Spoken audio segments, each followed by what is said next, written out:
शहीद सहाफ़ी नसरुल्लाह गडानी के कातलन की गिरफ़्तारी न हुअण ख़िलाफ़ वासन तोड़े सिविल सोसाइटी पारां प्रेस क्लब का एहतजाजी रैली कढी SSP ऑफिस आॾो धरणो हयो।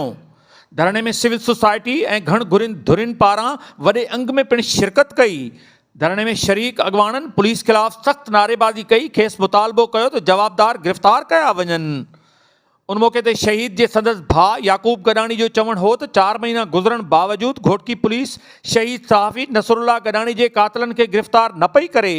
संदन चवणु हो त पुलिस रुगो दिलासा ॾे पई त रहियल जवाबदार जल्द गिरफ़्तार कया वेंदा, पर पुलिस गिरफ़्तार करण में खेसि संजीदा नाहे। शहीद सहाफ़ी के कातलन की गिरफ़्तारी घोटकी पुलिस के कारकर्दगी ते हिकु सवालिया निशान आहे। मुतालबा अॼु कोन आहिनि, 4 महीने को हलनि था पिया। जेके शहीद नसरुल्लाह जा कातल जेके रूपोश आहिनि, सरियाम घुमंदा वदा आहिनि, शहरनि में घुमंदा वदा आहिनि, ख़ालिद लुंड जे बंगले ते वेठा आहिनि, उन्हनि खे अॼु ताईं पुलिस टच न कयो आहे। जेके पुरअमन एहतजाज कनि था उन्हनि ते मथां ATC जा कलम लागू करे FIR 100 150 माण्हू ते जेको आवाज़ उठाए थो उनजे मथां FIR करनि था पिया। असांजो मुतालबो इहो जाइज़ आहे जो ख़ालिद लुंड जा जेके पर्सनल गार्ड आहिनि, जेके कातिल आहिनि हक़ी, या जेके मुंशी आहिनि अब्दुल्ला लुंड बरकत लुंड खे गिरफ़्तार कयो वञे ऐं ख़ालिद लुंड जी जेकी सहूलियतकारी पुलिस करे थी उहो सहूलियतकारी बंदि कई वञे। शहीद नसरुल्लाह गडानी जे कत्ल के 4 महीना थिया आहिनि, पर कत्ल जे अंदर जेके एक्यूज़्ड आहिनि, जेके एब्सकांडर चइजनि, मफ़रूर चइजनि, उहे अञा ताईं पुलिस जे जेके शिकंजे में न अची सघिया आहिनि। पुलिस जेकी आहे उहा बासरनि जे इन्फ्लुएंस जे हेठि आहे। पुलिस उन्हनि खे गिरफ़्तार करण खां क़ासिर बणियल आहे। ख़ासि करे जेके वारिस आहिनि, या अदो याकूब आहे या मां पठाणी आहे, असां सां हर महाज़ ते गॾु आहियूं।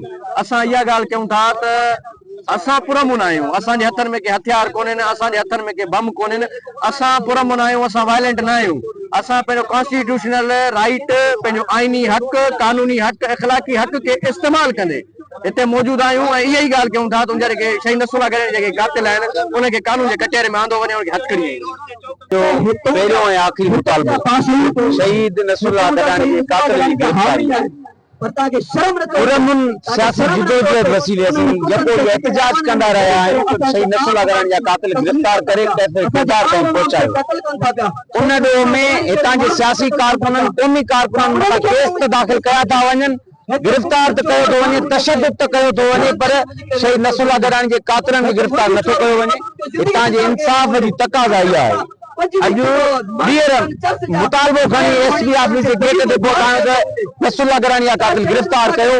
जे न कंदो त सुभाणे जेका सूरत पैदा थींदी उहा कंट्रोल खां ॿाहिरि हुई। हुननि SSP घोटकी खां मुतालबो कयो त रहियल 2 जवाबदारनि खे गिरफ़्तार कयो वञे, ॿी सूरत में एहतजाजी तहरीक पूरी सिंध में वधाई वेंदी। कैमरामैन टीम सां गॾु अशरफ बुखारी, मीरपुर माथेलो।